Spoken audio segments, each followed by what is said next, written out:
Good morning! Ako na naman po ito, ang inyong realtor vlogger, si Dindo Vergara. So obviously, meron po tayong house tour. Itong bungalow house dito sa Town and Country West, Molino 3, Bacoor City, Cavite. Ayan. So samahan niyo ako and tingnan natin kung anong meron dyan sa loob. Let's go! Alright, nandito pa rin tayo sa Town and Country West sa Molino 3, Bacoor City, Cavite.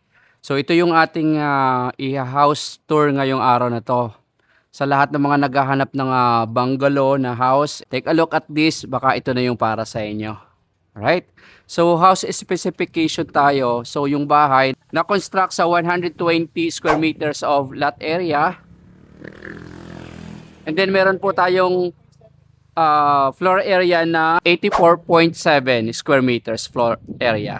Ayan, napakaganda ng location. Ayan, kung mapapansin nyo, may vacant space dito sa side na to, and then sa kabilang side, vacant space din. Ayan. So, let's proceed. And before tayo mag-house tour, kung bago ka sa aking channel, please like and subscribe and hit the notification bell para lagi kang updated. Alright? Let's go! So ito yung ating pedestrian gate.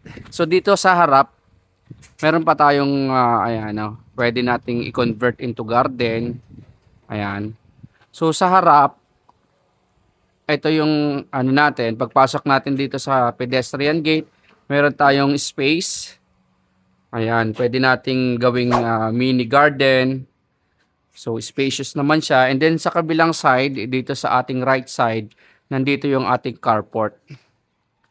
Ayan. So, kahit SUV or van, walang magiging problema kasi mahaba po yung ating carport. And meron na rin po tayong gate.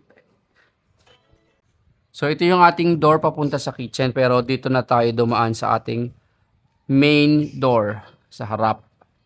Okay. So, mabilisan lang po na house tour.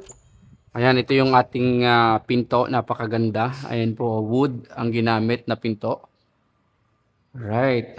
So ito yung ating pagpasok natin, ito yung bubungad sa atin, itong ating receiving area. Ayan po. Napakaganda. Brand new po ito, brand new na house. So kung ikaw naghahanap ka ng bungalow para sa parents mo, para sa lolo at lola mo, or para sa inyo mismo, ito yung perfect na house para sa inyo. Ayan po. Okay, pakita ko sa inyo yung kisame. Kasama na rin po yung ilaw, yung mga ilaw na naka-install. Alright? So ito yung ating kitchen. Ayan po yung kitchen niya. Very spacious din yung kitchen natin. So, bungalow na 120 square meters ang lot area. Okay, hindi tinipid sa lot area itong bungalow. Okay, ito yung ating kitchen area. Meron na tayong cabinet, ayun sa taas. So napakaganda rin ng mga materials na ginamit dito. Ayan po, naka-tiles yung ating kitchen. And then may cabinet na rin po sa baba. Ayan po. Wow. Ayan po. Kung maganda po ito sa mga nag-start na pamilya or sa ating mga parents na nahihirapan ng umakyat doon sa second floor, or kung yung bahay nyo may second floor, nahihirapan na silang umakyat. So ito yung perfect para sa kanila. Spacious yung kitchen. And then ito yung ating door kanina. Ito yung carport. Alright.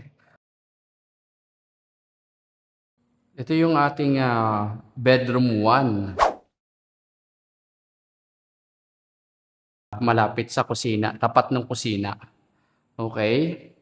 And then ito yung ating pangalawang bedroom. Ayan. Ito yung ating pangalawang bedroom.